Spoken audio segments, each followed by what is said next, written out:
The Secrets of Doctor Who is brought to you by the Star Quest Production Network and is made possible by our many generous patrons.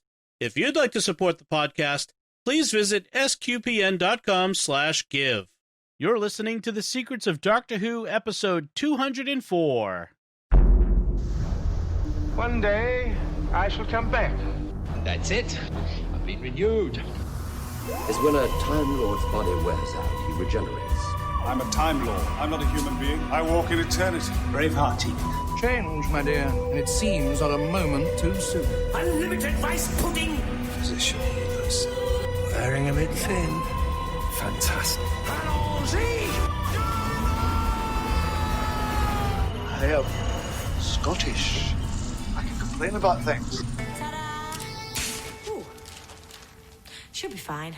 Hi, I'm Dom Bettinelli, and you're listening to The Secrets of Doctor Who, where we discuss everything about the hit BBC series, Doctor Who.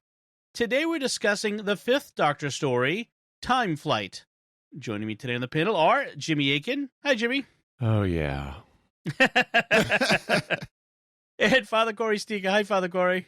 So I hear you guys enjoyed this advertisement for the Concorde as much as I did. The British Airways Concorde, nonetheless. Oh, well, I may have a slightly different opinion, but we'll get to that in just a sec. But first, I want to encourage everyone, make sure that you have subscribed to the show, which you can do in Apple Podcasts, Google Podcasts, Stitcher, TuneIn, Spotify, iHeartRadio, even Amazon has podcasts now. Basically, wherever you can get podcasts, you can subscribe to us, including in your favorite podcast app, or you can listen on the SQPN YouTube channel, where you should always hit the bell to get notifications of new episodes. So when you type in Time Flight into Amazon to watch this episode, I mean, which is how I watch these episodes. I mean, I have the DVD collection, but I just go to Amazon and type in the episode, and you type in Time Flight, it wants to show you anything but this connected with the words time or flight. You've got to type in Time Flight Doctor Who if you want to see this. Well, it was funny when I watched it on BritBox. I always thought it was Time Flight, one word. It's not, and it shows on the screen time-flight. Yes, I think, and it's just like, I don't know why I always thought that. You know, it's an odd affectation of the time-flight. So this was, from a fan perspective, this was very popular when it first aired. It had high ratings, which might have been a follow-on effect of the episode in which Adric died. I think a lot of people watched that and then watched the next episode, of course, to see how they dealt with his death. Briefly. Yeah. And then over the years, it's become very unpopular with fans. In 2009, a fan poll listed it as 196th of the 200 then available Doctor Who stories. In 2014, it's 237th out of the 241. And as you guys have indicated, you didn't like it. I didn't have as negative a reaction to it. But I think part of that is I'm an airplane geek, so I love the Concorde. So. Oh yeah, see, I enjoy the Concorde, and that's one of my regrets that I probably will never be able to fulfill is that I would love to have flown the Concorde at Mach 1, but yes, this was still, I mean. And the reason why I joke about it being a Concorde advertisement is this was only 6 years after British Airways and Air France started flying the Concorde commercially. Yes. They started in 76, and this was aired in 82. We've probably got listeners who don't even know what a Concorde may be, so we should probably explain that. The Concorde was a supersonic jet that offered passenger service between Europe and North America for a couple 3 decades, and it flew really fast. It was the fastest commercial airliner, and so it was a big deal at the time. But as you can see in this episode, they have a sparse passenger cabin, so not a lot of passengers, and that's what led to the cancellation of Concorde flights. Yeah, it's width-wise, it's the same as some of the regional. It's really no bigger inside than some of the regional jets that fly, like here in Europe and places like that. So it really does not have a large. It was very popular with like the New York jet set crowd. It was very popular with politicians and entertainers and so on who wanted to get between Europe and the United States very quickly because it'd do it in a matter of hours, 5 hours or something like that. It was very expensive. So, like the equivalent of today's dollars, about $13,000 for a flight. One flight. And carried, one flight. And carried 92 to 128 passengers, depending on how the cabin is configured. And it was very expensive to operate, and they couldn't fill it. And so it became, the 747s and those planes were much more economical. They could offer a first class ticket on a 747 to London or Paris was a fraction of that. Yeah. And it was more comfortable. The only advantage was it was a shorter trip. So it wasn't economical for the airlines eventually. And the excuse, though, was the crash, which was 2002, 2003, somewhere on that. There was a crash of a Concorde, Air France Concorde. And so that was the end of its time. But in 1982, this was the height of, the future was going to be supersonic aircraft, passenger aircraft, bringing you to New York to Hong Kong in just a couple hours. I remember Reagan talking about that with the scramjets. He was they were promoting that back in the 80s, that this was the future, which we never actually got to. So I can see why British Airways, I mean, these were actual Concordes that were being used as props. As well as models of Concordes that you could buy at a toy store.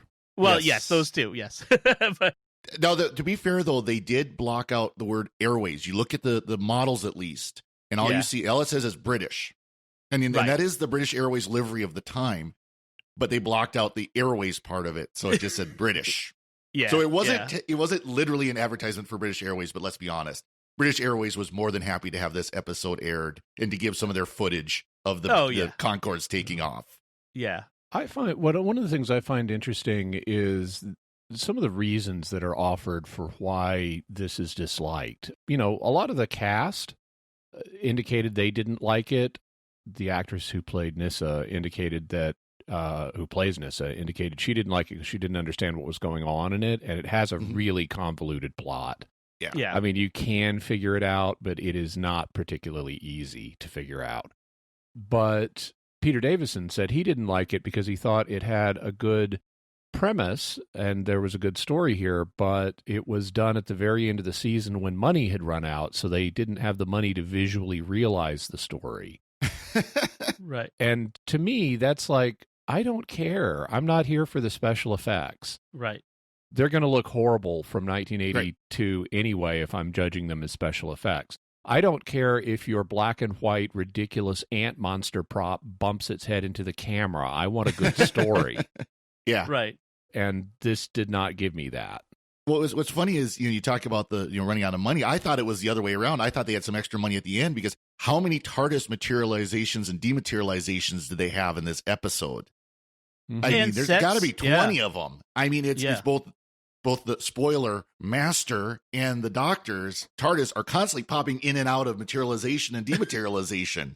Right. And you had different sets and bunches of miniatures and really bad rock monster costumes or whatever those were. I'm not sure what they were supposed to be, but which is par for the course. I have them listed as caulking gun creatures because it looks like they've been made out of stuff you squirt out of a caulking gun. Yes, that's right.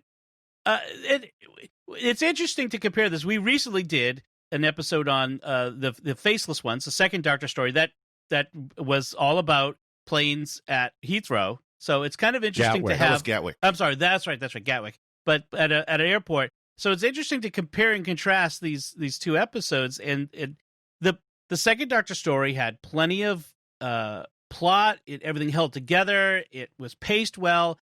This one did not have the same level of the plot was convoluted. The second Doctor story was 6-part. This was 4-part.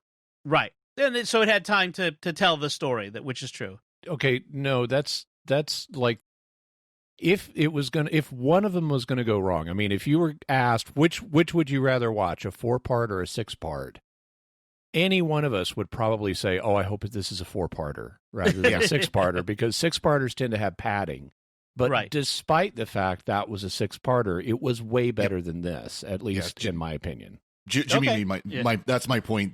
Is, usually 6-parters are slogs, or can be. Right. can be. Obviously, Faceless Ones was, and we've had other 6-parters that were really good episodes, but yeah, usually the 4-parters are the ones that, okay, they're much more tightly packed. There's not as much running around. There's not as much filler. So in the end of the last episode, Earthshock, the fifth Doctor story, Earthshock, they went back in time, right? To 60 million 75 years ago. 60, okay, and this one goes back to 140 million years ago. Even before that. Oh, I know. Yeah, I have that in my notes too. I mean, we are in the early Cretaceous, and we don't see a single dinosaur. What a jip. I know, right? Why take us to the Cretaceous period if you're not going to show us dinosaurs? They could have got a little toy brontosaurus and put it like next to the pyramid or something, just to have something on screen. I don't even know if brontosaurs are that time period, but yeah, brontosaurs. So they call them something else these days. By the way, they've changed the dinosaurs. It's really annoying. So let's talk about the story itself. So the big thing coming into this one is Adric is dead. How do they deal with it? And we don't get a lot of that. I mean, there are a couple of repercussions. The very first scene with the Doctor and Nyssa and Tegan, they kind of deal with their grief. And Tegan is saying, well, we could save him. All we have to do is go back, pull him out of the crashing starship from the, right before it crashes. And it can still crash, but you can save him and we're fine. And that's because that's what every fan is saying right now, watching that episode. And it's good that they pointed out. I mean, at the you can still have the crash of the spaceship into the Earth that kills the dinosaurs. You don't have to change history. Why can't we just save Adric? Right. And so Tegan's making an excellent point. I'm glad the writers pointed it out. They did about all they could with that, which is have the Doctor say, well, there are some laws that can't be broken. Yes. Because it's a fixed point in time. Oh, wait, that's a New Who concept. Yeah. Right. But at this point, the Time Lords were still around and could enforce such things. And so he has an extra limiting factor on his ability to change stuff. But, really it's narrative limitations. The real reason Adric is not here has nothing to do with in-universe. It's that we wanted to change the cast, and that meant letting the actor go. Right. Yep. It is interesting. The Doctor very, very emphatically at that point, by the way, says, don't even ask me to do such things. It's almost emotional about don't it's not even appropriate to ask me this thing. We won't talk about this ever again. That sort of thing. So it was very interesting. Tegan is very emotional. Nyssa is her usual, very logical, Vulcanish sense there. So it's interesting. And so to cheer them up, the Doctor's like, well, hey, let's go to the Great Exhibition of 1851 at the Crystal Palace in London. Yeah, that's just what I want when I'm grieving, a trip to Disneyland. But of course, they never get there. Because the main story is we have this Concorde flight from New York to London that disappears off of air traffic control radar, which would be a huge deal, by the way. And it's been sucked through time, and so which affects the TARDIS and makes the TARDIS land basically where at Heathrow, where the Concorde was supposed to be at that date and time. And it's 1982, which is when Tegan left with the Fourth Doctor at the end of the last episode of the Fourth Doctor. By the way, as they're marveling at the disappearance of the Concorde, one of them makes, like one of the air traffic controllers or somebody makes a remark about how can 30 million pounds of aircraft just vanish? And I'm going, 30 million pounds? Really? Yeah. It actually, the Concorde weighed only 175,000. So it's like they were off by a factor of 170. Now, are we talking British pounds, though? Dollars. Money. $30 million. They're talking money instead of weight. Oh, okay. Yes. Okay. And well, that's better then.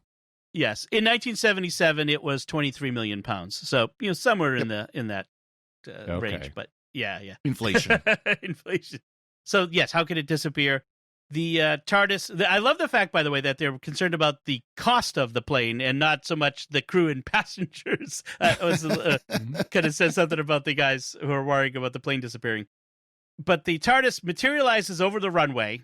It's kind of hovering there. And then he moves it into the terminal, which causes, even in 1982, causes a security uproar. Well, this was a, of course, this was a kind of I think this was kind of a flaw in how they did the graphics, but the way that the dialogue describes it is the TARDIS materialized in the approach flight path of Heathrow, but then they make it look like it's just hovering right over the middle of the runway type of deal. Which I suppose is it's not the approach path, but it's where planes are supposed to be landing, and that's the problem. Right.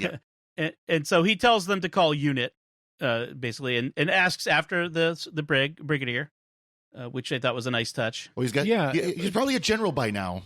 The call unit thing was nice because that is a logical way to get him out of the security jam. You need a reason for people to trust the doctor and let him in on what's going on, and that's a good one. I even like that we got a little bit of extraneous description. He says, "Call unit Department C-19, Sir John Sudbury." Right, right. And so, apparently that's a little more about the department of unit that the doctor is associated with and who its official head is.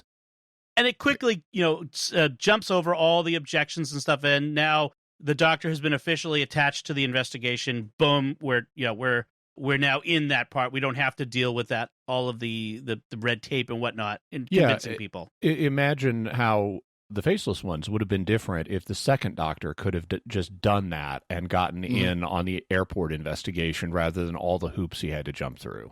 Right. Then it would have been a 4-parter. Yeah. Pretty much. So his solution is to load up the TARDIS on another Concorde, because now we're going to risk a second Concorde with the TARDIS on board, and then take it up and use the TARDIS's sensors to detect what happened.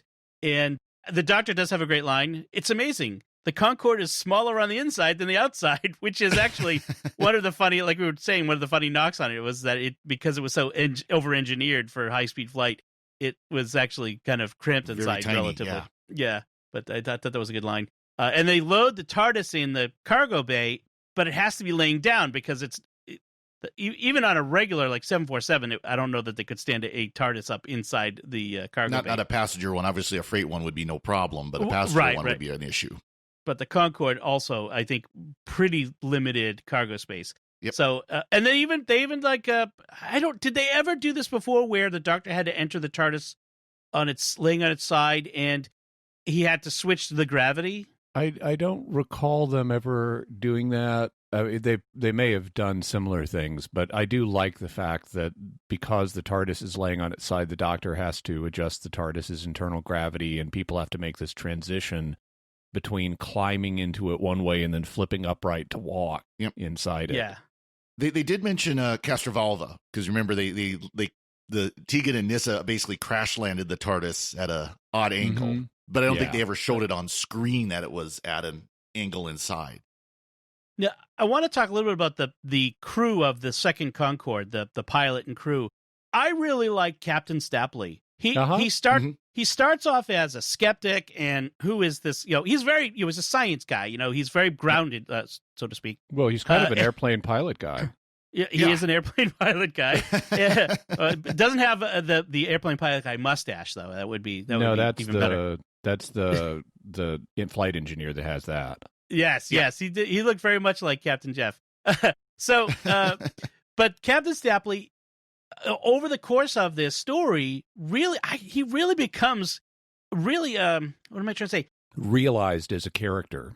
Yeah, and he takes control. He does things. He's trying to, he's believable as this guy who's trying to, on his own initiative, fix what's going on as best as he can. And I really liked him. Yeah. He's like a highly functional companion by the end of this. He's taking initiative to help the doctor and stuff like that. Yeah, definitely. He's even almost sort of piloting the TARDIS.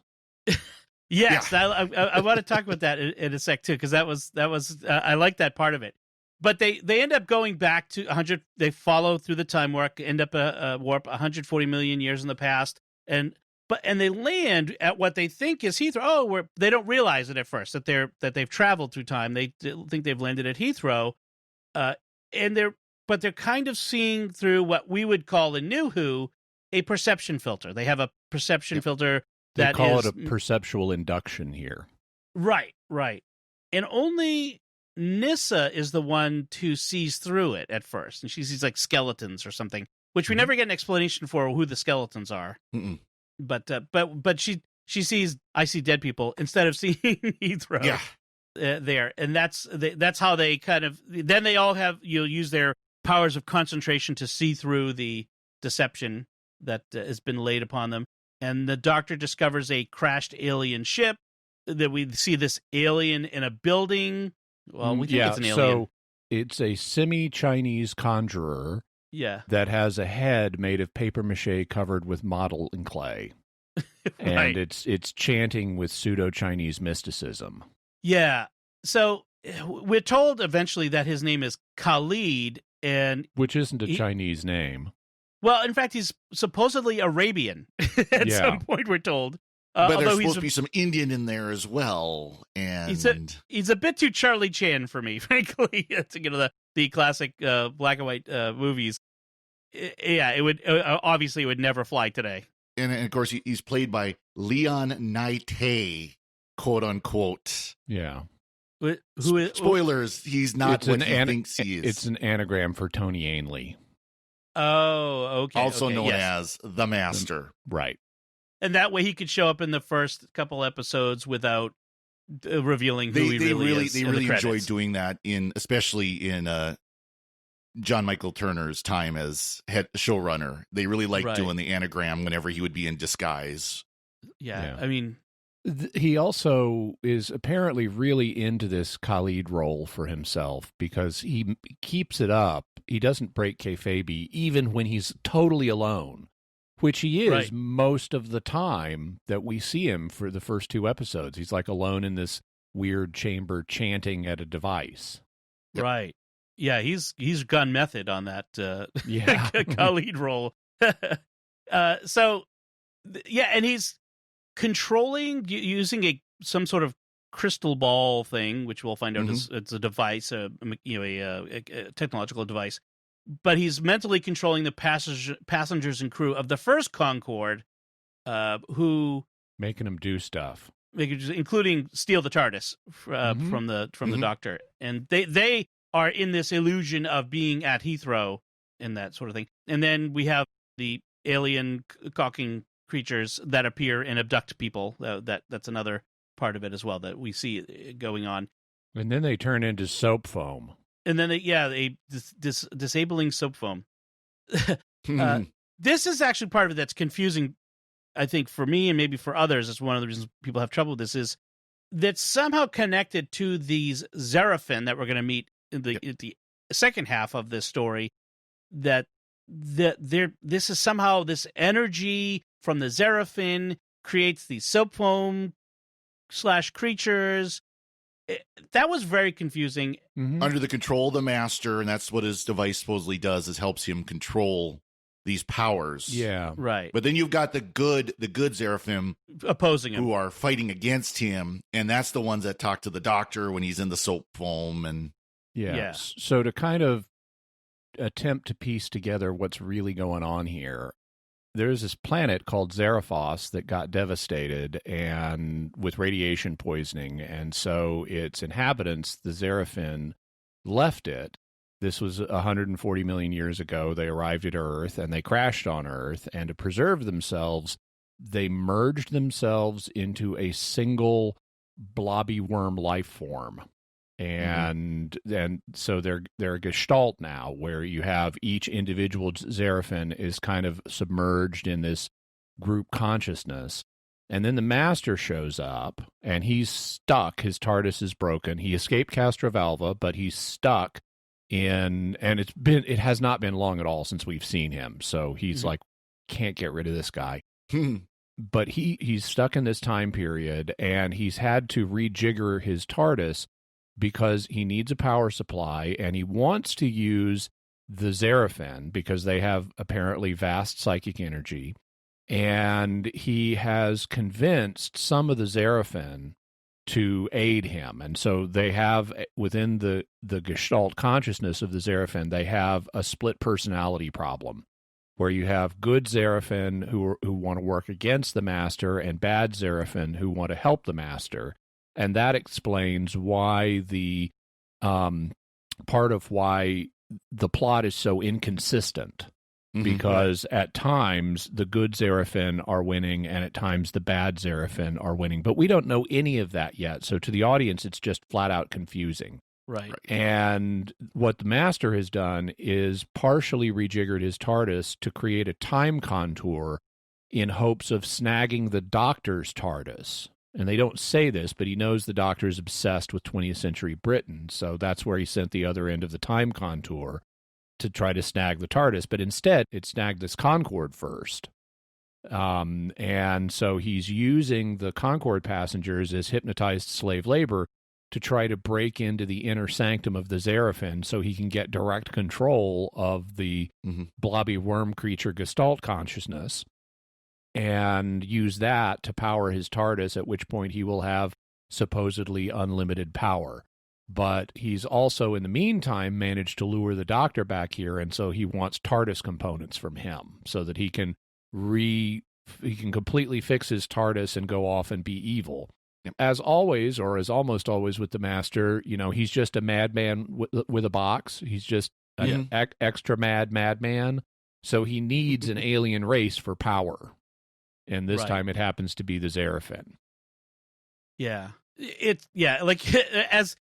can tell from that explanation, it's a convoluted serious plot. And it's just, and you don't get that explanation until you're most of the way through the story. You don't get it ever. You only get pieces of it. Right. And you have to piece it together yourself, basically. So there is one passenger from the first Concorde flight who didn't fall for the illusion. This Professor Hader. J. Allen Hynek. Yes. Professor Hader. He's a professional hater. He's a professor of stuff. Well, he's a psychology, I guess, but he's an expert in hypnosis. So therefore, that makes him immune to the hypnotic effects of the Master's or so he thinks. trick. So he thinks. Right. He's still under the effect of it, just not the way he thinks he is. Yeah. Oh, well, he thinks that. Well, he of course he doesn't know what happened, that they've traveled through time. So he just thinks that Concorde has been diverted by the Soviets behind the Iron Curtain. They must be in Siberia. That's where they are, right? Yeah. And since we don't get to see any dinosaurs, there's nothing to contradict that theory. Right. That makes it logical, I guess, because it's more logical than traveling back in time 140 million years. So there's a lot of running around back and forth. Nyssa gets taken over by the alien intelligence that's opposed to Khalid / the Master. Yeah, this is the good side of the Xeraphins, or however you pronounce it. I want to say Zarephath, but that's a biblical character. Yeah. Professor Hader plays the Doctor's foil here, by the way, in the companions, quote unquote, or temporary companions. He doubts the Doctor at every turn, while Captain Stapley has become a believer in the Doctor. Yeah. So they kind of oppose each other as in this. Hader gets a little annoying for a while. Yes. Until he's finally convinced, but it takes a while. Yeah, well, the Doctor throws in his face, like, I do not wish to believe, therefore I hallucinate. Is that the philosophy of Darlington men, Professor? He kind of gets a little snappy with him. Yeah. Kind of funny. Yeah, so there is a moment where Nyssa and Tegan are in this temple somebody built. I'm not sure whether it was the Master or the Xeraphin before they became a Gestalt. But they're trying to get to the inner sanctum. They're being led there, and the bad Xeraphin / the Master are trying to prevent them by giving them hallucinations to ward them off, progressively more, scary. Although the one that really makes them pause is they see a hallucination of Adric, played by the actor, his final appearance in Doctor Who. And this was pre-planned. John Nathan Turner wanted Adric in this episode so that his name would appear in the Radio Times the same week that the final episode of Earthshock was released, so people would not see that he's not in the next episode and realize he was going to die. So he said, can we have a cameo of Adric here? And so it's a hallucination of Adric. It's see-through. But it's fairly effectively realized because the hallucination of Adric tells Tegan and Nyssa that if they take another step, they'll destroy him. Right. Again. And so it's an effective deterrent, and they've encountered so much weird stuff traveling with the Doctor. That's something you can't just dismiss. You know, when the guy you thought was dead shows up and says, if you take another step, you'll destroy me. Yeah. But Nyssa spots the issue, and she says, wait, look, he's wearing his gold star, his badge for mathematical excellence. That was destroyed. Yep. With the Cybermen. And so they reason that it can't be Adric, it must be an illusion, and they plow through it, and it screams in agony, which is great. Yeah. The problem in Nyssa's theory, this universe has time travel. So who's to say this isn't Adric from before he died? Right. You could be changing history by taking that step and destroying him now. Maybe it really was Adric, and she destroyed him. We can always hope. So as usual, the Master gets the drop on the Doctor, reveals himself. You've got the classic villain removing the mask, Mwahahaha, with the laugh. I am the Master. He gets the drop on the Doctor. And in fact gets the TARDIS key from him and takes off in the TARDIS. But the Doctor says he's not too concerned because in order to land at Heathrow, they had to do some weird thing with a coordinate override switch, and he left it on. And so the Doctor says it's just going to keep coming back until the Master realizes that I've left the boomerang switch on. In other words, he left the parking brake on. Right. Yeah. Well, actually, I thought that's how he always flew it, with the parking brake on, according to River Song. So when the TARDIS... So this is the part we were talking about before. When the TARDIS comes back and the Master comes out of it, the Captain Stapley and the first officer, Bilton, sneak on board. And first they try to sabotage it. Well, first their first thought, or Stapley's first thought, is let's keep the Master out of here to interfere with his plans. And so if we can maybe find the controls to shut the door, and the co-pilot says, what about this big red ball on a stick here? Which is, in fact, the door control. Right. And he says, I don't think it's that one. So they deliberately miss the door control and go looking for it elsewhere on the console. Yeah, because you would never make a door control. The big red ball on a stick, that's got obviously something important, like a throttle or, Yeah, exactly. No, that's the door. So you think the door control is probably just a little switch, a little button, no big deal. So, and so they eventually, they sabotage it. They take parts out and switch them around, which the Doctor says, you're lucky you didn't blow up the planet by destabilizing something. They eventually every star in the universe all at once through all of history. Yes. Supernova, except for Earth, very slowly. So they get locked in by the Master and sent off, although not very far. They're hovering above the temple, and they're trying to fly the TARDIS. Look, we're pilots of the Concorde, the most advanced aircraft in the world in 1982. We should be able to fly anything. Let's see if we can fly this. And so they actually are trying to land the darn thing, and they end up not doing too bad. The TARDIS controls are not the most clear, although there's a manual in there somewhere. Well, I like that. I like that how they look at these two controls that look like flight levers or something like that. It's like, oh, these must be it. It's like, nope. Yeah. So something bad happens. So meanwhile, back at the ranch, yes. So Tegan and Nyssa have gotten inside of the inner sanctum. Right. And they don't make this really clear, but the hypnotized passengers from the first Concorde, the Master's got them banging on this big, prism rock structure. Yeah. In the overall citadel. And it actually contains the sanctum where Nyssa and Tegan are, but the external prop is nowhere near big enough. So This must have a bigger on the inside effect as well. Yeah. But the Master's got them, even though they think they're at Heathrow preparing to take their Concorde flight, they are nevertheless, for some reason, banging on this thing, trying to get into it. and Nyssa and Tegan are actually there, and inside there is a 4-horned Hebrew altar of incense with really big horns. Yeah. At least archaeologically, that's what it looks like. Not animal horns, but if you've seen one of these altars, you would know what I'm you would have an idea what I'm talking about. Uh-huh. And they sort of make contact, kind of, with the Xeraphin. Eventually, the Doctor and Professor Haida get in there too, and start talking to the Xeraphin, which is how we start learning about what's really going on. Finally, now that we're in episode 3, and for reasons apparently, the Xeraphin need to telepathically merge with a human being. And at first they start doing it with Nyssa, but the Doctor is like, wait, stop, you'll die. And so Professor Haida says, I keep confusing him with the story Haida the Shepherd by Ambrose Bierce, which is a great story, by the way. But Professor Haida says, oh, wait, I'll volunteer to be the sacrificial lamb on this altar of incense because I'm a man of science and knowledge. And even though I'll die, I'll get to know everything very briefly. And so the Doctor's like, no, stop, you'll die. But he does it anyway, and immediately dies.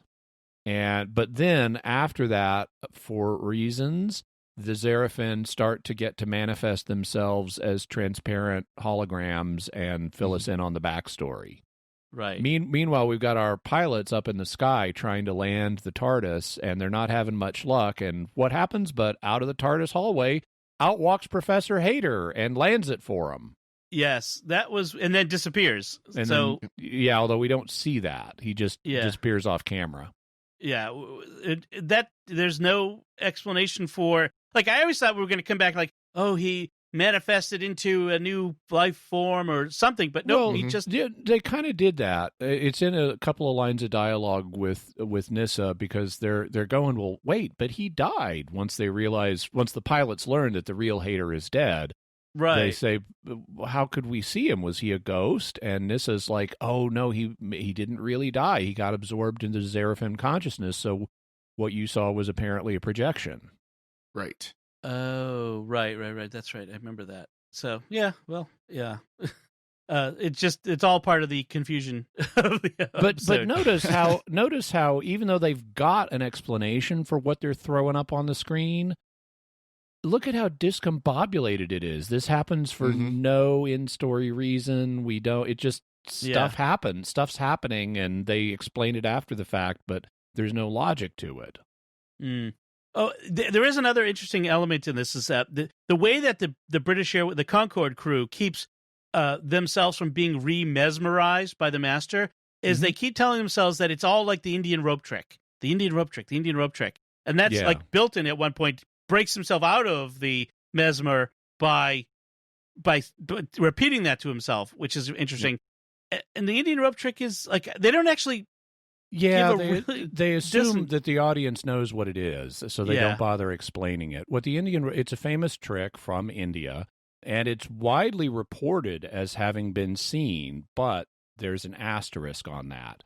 What happens, and there are different versions of it, but what happens is an Indian magician gets a rope to go up vertically in the air, and then his assistant, typically a young boy, will climb the rope and disappear. And he himself may even climb up the rope and disappear. Now, this is doable up to a point. You can get a rope to stand up vertically with, stage magic. And you can climb up the rope or have your assistant climb up the rope. If there is something blocking the view of the top of the rope, you can even vanish the assistant. But the thing about the Indian rope trick is it's supposed to be performed without anything visibly blocking the top of the rope. And that is where the historicity gets called into question. Can anybody actually do that?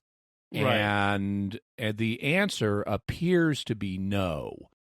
Penn and Teller did a magical mystery tour of the world a few years ago where it was a documentary series where they went around to different countries like Egypt and India and so forth and China and learned about the native, the magic performed by the magicians there locally. And so when they went to India, they really wanted to investigate the Indian rope trick, and they did a big thing on it. And apparently although we have reports of it, we can't really source it. We can't say that for sure the classic version of the trick with nothing obstructing the top of the rope was done. And so they did the next best thing. They set up a performance of the Indian rope trick, knowing they couldn't vanish an assistant from an unobstructed top of the rope. But what they did instead was they got this whole crowd around of Confederates to watch the rope trick, who were all in on what we're about to do. And then they ran out in the street and grabbed a couple of British tourists and said, "The famous Indian rope trick is being performed right here. Come on in." And they brought him in, and then they're witnessing not the rope trick itself, but the apparent aftermath of the rope trick just after the vanish. Oh, and all of the crowd is applauding, and the British tourists just missed it. But the idea is they didn't want to admit they just missed it, and so they would spread the idea that they had actually seen the Indian rope trick. Oh, a little bit of psychology. That's nice. Yeah. That's nice. So so the rope trick is the sort of a mantra that they use to get themselves out of the hypnosis of the master. By the way, I love one part where Captain Shapley is talking. I believe it's to the co-pilot who's been hypnotized, and the co-pilot. He's trying to snap the co-pilot out of the hypnosis. But the co-pilot thinks he's in this pre-flight rundown, and so he's rattling off this checklist of things you do before you fly a Concorde, confirming that this is working and that is working. And as he does the pre-flight checklist, Captain Stapley starts to get drawn into it. And he momentarily becomes hypnotized, too, by the pre-flight checklist, and I really like that. Yeah, that was good. And he ends up having to snap him out of it himself. Yeah. Yeah. So, at the resolution of this is at the end, the master, they go out to find the Concorde. The master has sort of disappeared, and like, oh, there's Concorde number 1, the one that first disappeared. It's over there, and I forget who it was that notices, but they notice that one of the flight crew notices it. I believe it's the flight engineer, and says it shimmered. Yeah. Yes, and someone else says it's in too good a shape for having landed on this rocky plane that it's not on a runway. It's a little too perfect, and that's when the doctor says, "Oh, the master has materialized his TARDIS around the Concorde and has a functioning camouflage circuit to make his TARDIS look like the Concorde, and that's what they're seeing." So. Man, those camouflage circuits can be useful if they're functioning. If they actually work. Yeah, if they actually work. So the whole gimmick here is the doctor needs parts from the first Concorde in order to get the second Concorde airworthy to be able to take off. And he wants to get the passengers back. He also needs elements from his own TARDIS, and so he and the master strike a deal. The master will release all the passengers and give him all of the TARDIS components that are not necessary for his own TARDIS to work. Right. And the doctor will give the master a key piece that he's missing. Because since the flight crew switched stuff around, he took the wrong thing. Right. And basically the deal goes through. So the master gets his working TARDIS, the doctor gets the passengers back as well as what he needs for his TARDIS. What we don't have explained to us up front, though, but we do eventually learn, is that the doctor has that programming limit in the thing he gave the master, so it is guaranteed that the master's TARDIS will materialize over Heathrow. And also after they themselves arrive, so they'll be there first to deal with him. That's right. So and I got to say, again, the Stapley and his crew, there's this nice little sequence of them figuring out how to get their Concorde flying again, because Concorde doesn't have a key. It needs a auxiliary power generator. It needs compressed air to get the turbine turning. And so they had come up with this thing of using the tires from the first Concorde and the air in them. Very tiny, tiny tires for a giant plane. Yeah, that is a bit small. But they use the air in those, and they rig up something to get the air into the turbine to get it Isn't spinning. it a good thing though? They had all that, air hose and valves and everything just laying around in the Concorde. Just grab it and go. They stripped it out of the first one, like they stripped it from its. Well, but you don't have things. You don't have all that. You don't have regulators and stuff like that just laying around that you could just hook together like that. So yeah. Maybe the doctor had some in a closet, and so they eventually take off of this rocky plane, which okay, a little suspension of disbelief there, and they get back to 1982. They land at Heathrow. The TARDIS lands separately, dematerializes from the Concorde. Right. Yep. So the idea that the Doctor dematerializing the TARDIS basically kicked the Concorde back to 1982 is how they explained it. So he lands on the roof of the terminal. At the exact coordinates where the Master's TARDIS will be landing. Right. And so because it's there, when the Master tries to land, the TARDIS slingshots him to Zeraphis, where the Zerafin will be able to regenerate now that it's 140 million years later and their planet is apparently back to normal, and where he will be stuck because the TARDIS component will be burnt out. So stuck, quote unquote. So, okay. even if you landing in the Master's parking spot will keep him from landing there, why does that mean the only other parking spot in the universe is present-day Zeraphis? They never explain that.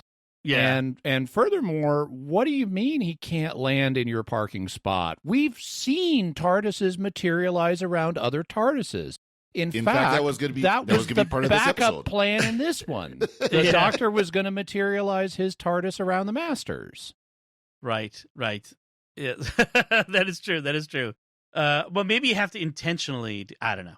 It doesn't make sense. Then there's as things end up. Tegan wanders off. She goes. I forget what reason she gave. She just wants to take a walk around the airport or something. Yep. And then she goes down to, I think, she's from the Australian. I don't know if they say Qantas, but she's an Australian stewardess. So she goes down and she looks, longingly at what the gates, international departures. Yeah, and we think, oh, is she going to leave? And the TARDIS ends up having to take off quickly because the police have shown up and the head of the airport is mad. And for some reason, the Doctor can't whip out the unit excuse again. Exactly. And so they have to take off quickly, and Tegan gets back late and misses the TARDIS, and she's left behind. She's ditched. This is the first ever companion ditching. I mean, the Doctor's had to leave companions before that he couldn't take with him, like Sarah Jane when he was summoned to Gallifrey, and so he's had to leave people who didn't want to be left before. But they had warning. This is the first time he's just ditched somebody. Right. And he and Nyssa don't even say, oh, well, we've got to get out of here despite Tegan's not here or anything. And so it's kind of an affecting moment when Tegan runs up and someone says, like, I thought you were traveling with him. And she says, so did I. Right. And that's our out note. There's a rumor that this was done because that Tegan's contract had run out, or the actress's contract had run out. And that's apparently not true. Although it seems to be true that he wasn't sure if he wanted Tegan in the next series, and this was written as a possible exit for her in case it was decided not to have her in the next series. But it was decided. So she's back next episode or next series. Spoilers. Yeah, the next season. Yeah, so this, like I think we mentioned earlier, this is the last story of this season, the Fifth Doctor's first season. So correct. Yeah. So that was that last thing you saw as the season ended. The series ended. Cliffhanger. And it was a long time before the next season started. There wouldn't be a new season till January of '83. So they had a big break there. And by the way, I know we've mentioned it before, but we use the term season versus series. And here in the United States, we always use seasons. So this is the first season of the Fifth Doctor. Over there, it's series. Yes. Yeah. We talk about series as the Doctor Who series, the entire show. Yeah. I did like if, that before this possible exit for Tegan, that we got to see her air hostessing. Yes. Because at the end, when they're about to do the second time flight back to the 20th century, they let Tegan do the honors. And so she's got all the passengers there on the Dino-less Tundra, and it's like, okay, ladies and gentlemen, we apologize for the delay, but your flight is now ready to board. Please step this way. And we get to see her doing the air hostess thing. So I love that. I just want to know where the air stairs were, though. The 140 million-year-old air stairs. If you haven't seen a Concorde, they're very tall.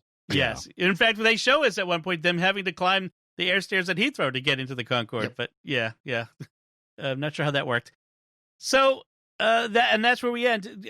Last thoughts, Father Cory? It wasn't the worst, but it's still not a fan of this episode. I did like how on the air traffic control they called them Speedbird Concorde, where Speedbird is still the air traffic control call sign for British Airways. Oh. Right. They still do that today. Yep. And Jimmy? I liked a sight gag that early on when the doctor's trying to find his way around this citadel, which I don't think they ever really explained why this citadel is there. I mean, it's got the sanctum in it, the master is in it, but why is it even there? Right. But it has, despite its concrete slab-like exterior, it's got a cave-like interior, and he's got to find his way around it, and at one point he's confronted with a decision of which way to go, left or right, and he flips a coin. Yep. And so it says to go right, but he wants to go left, so he turns the coin over and then goes left. That's a great one. That is a very human thing to do. Yes.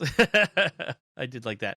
And as I said at the beginning, there are the aspects of this I liked. There was lots that was confusing to me, but there were still elements like the Concorde itself, and the Captain Stapley, and a few other things that I enjoyed about this one. So by no means would I place this in the bottom of the rankings for episodes I've seen, but it is nowhere near the top. So I'd say it's about a middling episode for me in general. I think it's below middling for me, but it's certainly not the worst. Yeah, I agree with that. We've seen some pretty bad ones already. Twin Dilemma. So we'd like to take a moment to thank our patrons who make it possible for us to create the Secrets of Doctor Who, including Gail S., Brian W., Dustin B., Clint C., and John R. Their generous donations at sqpn.com/give make it possible for us to continue the Secrets of Doctor Who and all the shows at StarQuest. You can join them by visiting sqpn.com/give. We'd also like to thank Victor Lambs, who edits the show for us every week. So that's it from us. What did you think of Time Flight, this Fifth Doctor's story? You can let us know by commenting on the show at sqpn.com or the Secrets of Doctor Who Facebook page, or send us an email to drwho@sqpn.com. We'll be back next time when we'll be discussing the Sixth Doctor story, Revelation of the Daleks. Until then, Father Cory Stika, thank you for joining me and sharing the Secrets of Doctor Who. Thank you, Dom. And Jimmy Aiken, thank you as well. Thanks, Tom. And once again, I'm Dom Bettinelli. Thank you for listening to the Secrets of Doctor Who on StarQuest. And remember, police boxes went out with flower power. Right. This is going to be fun.